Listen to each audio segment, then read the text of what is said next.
I'm sorry, I'm 88 years old and I don't understand the doctor when they're talking to me. Charlie usually copes with his hearing loss by using specialised equipment around his house, such as this amplified telephone.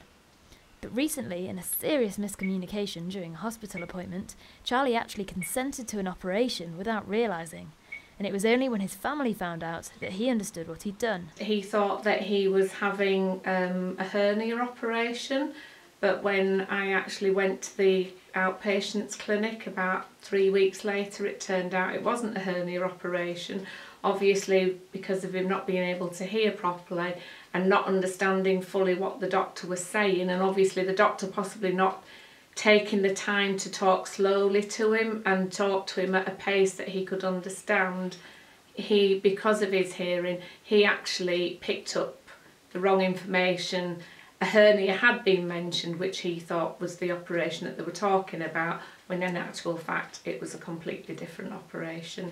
People like Charlie have been campaigning for over 20 years and have finally been successful in persuading the NHS to enforce an accessible information standard, which will make it compulsory for doctors to offer extra communication aid to those who need it. The campaigns had backing from Sheffield's Royal Society for the Blind, whose clients will for the first time be able to demand letters from the doctor to be in braille or large print.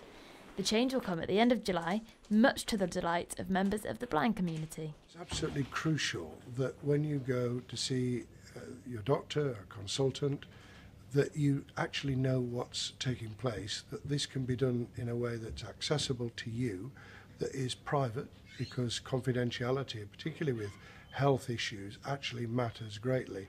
And as I'm married to a GP, I know perfectly well what a big challenge this has been. We've talked through how little practices, not just GP practice in the community, but they're the front line of contact, of course, for many people, but also all the way through to the consultation you get when your results have come through, when you've got a serious illness.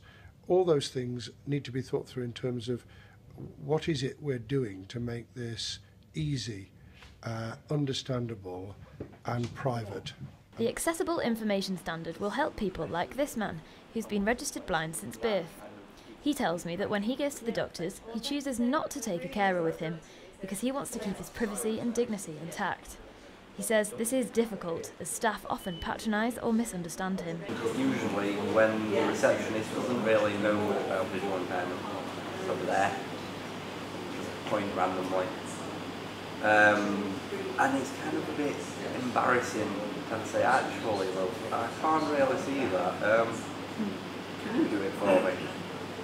You know, you want him to be an independent person. So everyone's pretty much in agreement that this information standard is a good idea, but actually implementing it is going to be a completely different story. People like Kyle, who come here with their visual impairments, have very different needs to someone like Charlie, who's got hearing difficulties. And this has led some doctors to say that considering it's a relatively small group of patients who require the new resource, it's not going to be a top priority. It's hard, so I don't know how much of a demand there is, and like a lot of things that may sound very good, and certainly, you know, it's equal and fair for everyone to have these things, and that's important. I'm not sure how much time and effort it would require to provide these things, and equally how much of a demand. I think the idea is very good, and as you say, I don't think it will be practices doing it individually. It will be, I think, more the CCGs. But if the government has set that as a target, I'm sure it will happen.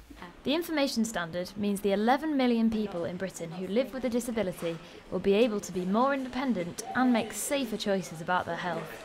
But the elephant in the room is the issue of whether or not healthcare providers will actually stick to the rules. Alice Evans, Just News.